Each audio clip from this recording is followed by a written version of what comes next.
Mga day, kumusta na kayo dyan? And kumusta na mo diha? And you guys, how are you doing? Nakita na naman ninyo ang aking pagbubuka.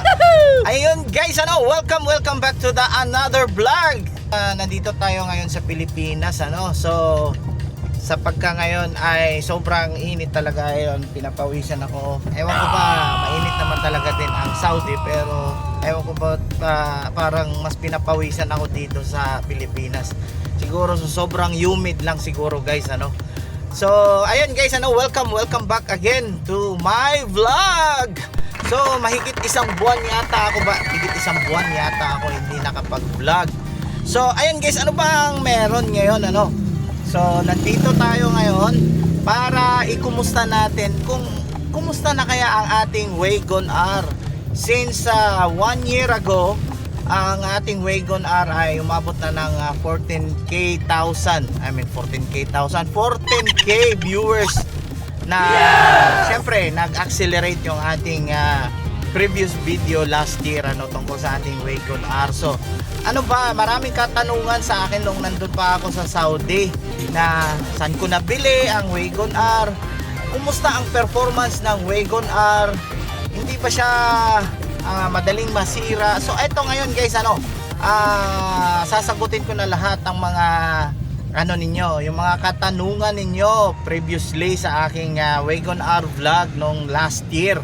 So eto guys, kasi alam nyo na mahirap kasi mag-vlog ng ating Wagon R kasi nandito lang siya sa Pilipinas at tayo naman ay nasa Saudi Arabia. So yearly lang tayong nauwi, FYI. So ayan guys, may mga additional i-brought up tayo dito sa ating vlog ngayong araw na to.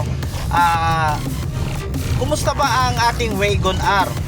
So ito ba ay nasira na ba siya? Nasira na ba siya? Marami na ba siyang yung kumbaga sa tao ay iniinda after 1 year na nabili natin, Marami ding lumalabas na mga bagong modelo ngayon na speaking of brand new cars dito sa Daegu City. So dito sa Pilipinas itself na marami naman pwedeng mapagpilian, depende sa inyo kung ano yung afford ng inyong mga bulsa. Marami tayong choices talaga, but anyhow and anyway, marami tayong purpose bakit Wagon R ang mga nabili natin or nakuha natin. Kasi in terms of petrol consumption or gasoline consumption ay malaking bagay ito. At hindi lang malaking bagay na nakakatipid tayo ng ating gasoline consumption. Ang Wagon R ay mabilis, hindi siya yung for the sake of everybody, for your information, ang Wagon R ay up to 4th gear. And sad to say that previously I have DA64B na transformer kung tawagin nila dito sa Daegu City or dito mismo sa lugar namin, yung transformer van. Ang mga yon ay hanggang 3rd gear lang.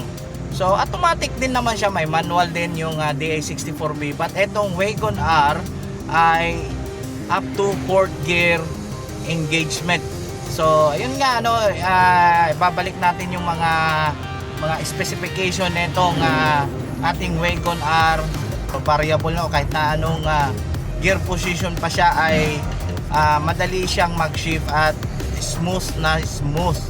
So ayun guys, nandito tayo ngayon sa malilim dito sa lugar ng Dawis Beach. So ang lugar na to ay medyo tahimik, so kaya nandito tayo ngayon. So before anything else, eto si Wagon R natin, sa likod natin. Gusto kong ipakita sa inyo ano bang condition niya ngayon after 1 year na nabili ko ang aking Wagon R. So umpisa natin sa labas. Ito na si Wagon R after 1 year. For the information of everybody, ang asawa ko nito ang laging nagmamaneho sa trabaho niya at papuntang bahay lang. Bahay, trabaho, ganun lang. So ayan guys, so ikutin natin para makita ninyo ng masinsinan. So ayan guys. So visually outside, so okay na okay pa si Wagon R. Ayan.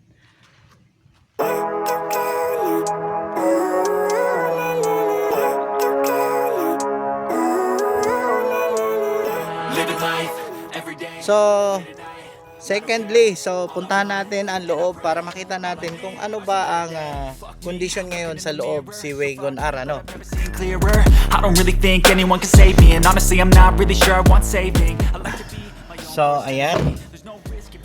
So kumusta ang kanyang power window? Ayan.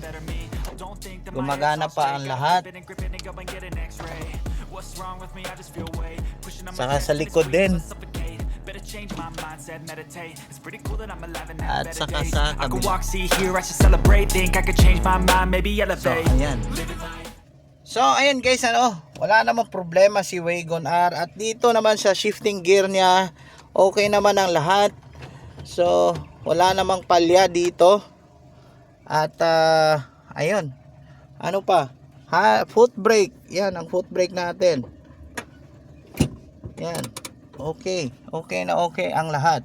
So ang visual natin sa loob, ito same as usual. Ay natin sa inyo.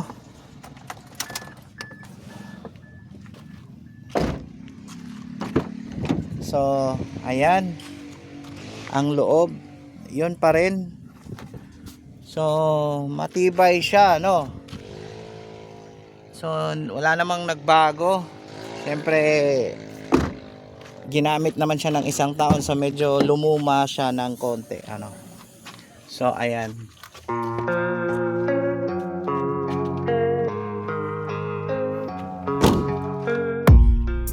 So ngayon guys, tingnan natin ang kanyang makina. Pop up natin, tapos tingnan natin dun sa harap.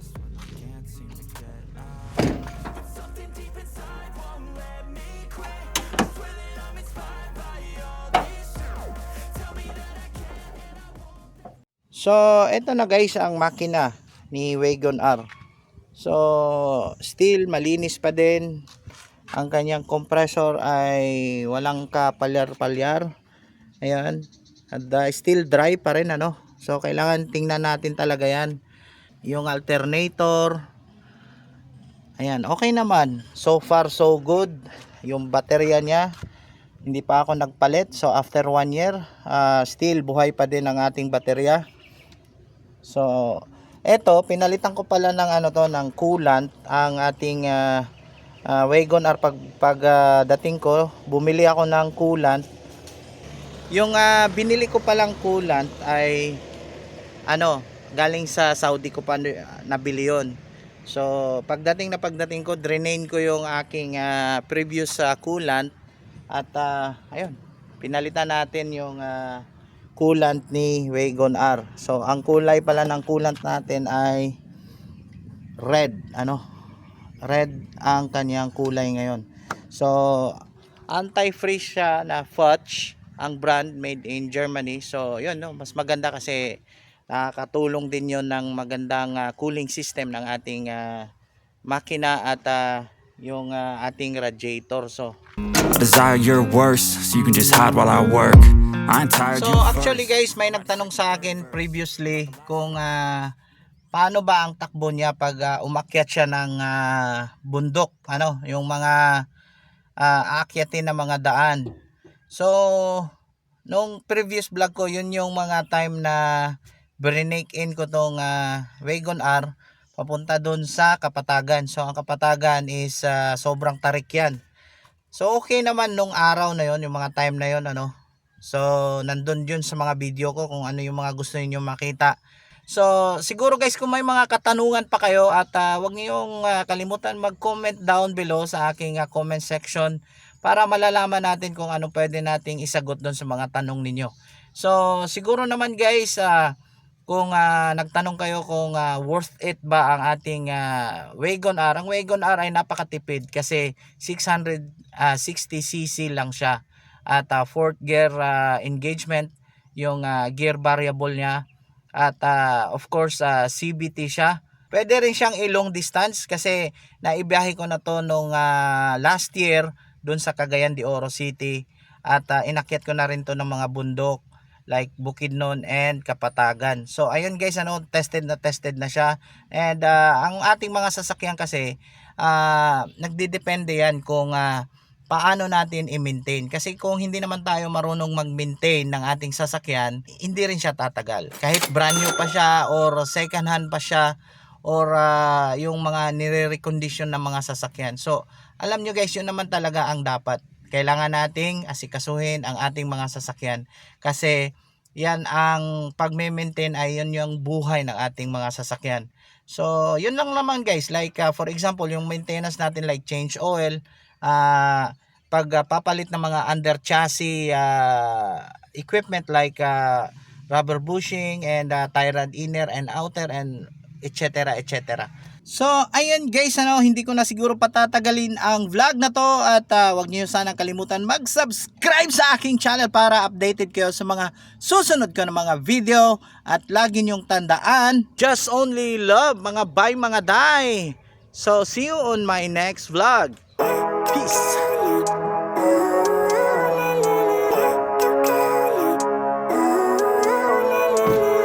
Living life, everyday, late at night, not okay.